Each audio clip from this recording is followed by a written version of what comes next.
Hi friends. இன்னைக்கு ரொம்ப ஈஸியா அண்ட் குயிக்கா செய்ற மாரி ஒரு உருளைக்கிழங்கு பட்டாணி குருமா எப்படி செய்றதுன்னு பார்க்கலாம். அதுக்காக நான் பச்சை பட்டாணிய வந்து நேத்து நைட்டே ஊற வச்சு எடுத்து வச்சுக்கிட்டேன். ஸோ அப்புறம் மீடியம் சைஸ் 3 உருளைக்கிழங்கு எடுத்து அத கட் பண்ணி அந்த ஊற வச்ச பச்சை பட்டாணியும் சேர்த்து ப்ரெஷர் குக்கர்ல வந்துட்டு 3 விசில் விட்டு எடுத்துக்கோங்க.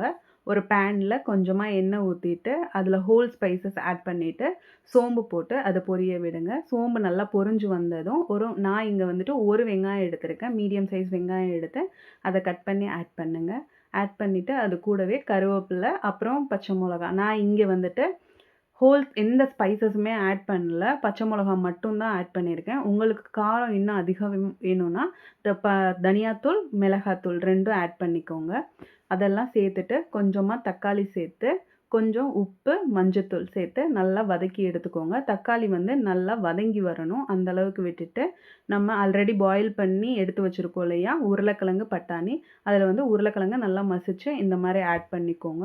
ஆட் பண்ணிட்டு, அத ஒரு 2 கிளறி விட்டுட்டு, கொஞ்சமா தண்ணி ஊத்திக்கங்க. இங்க நான் நான் இப்ப செஞ்சிருக்கிறது வந்து கொஞ்சம் ட்ரை கன்சிஸ்டன்சில இருக்கு. உங்களுக்கு கொஞ்சம் கிரேவி கன்சிஸ்டன்சி வேணும்னா, கொஞ்சம் தண்ணி இன்னும் கொஞ்சம் ஆட் பண்ணிக்கோங்க. ஆட் பண்ணிட்டு நல்லா கொதிச்சு வரணும்.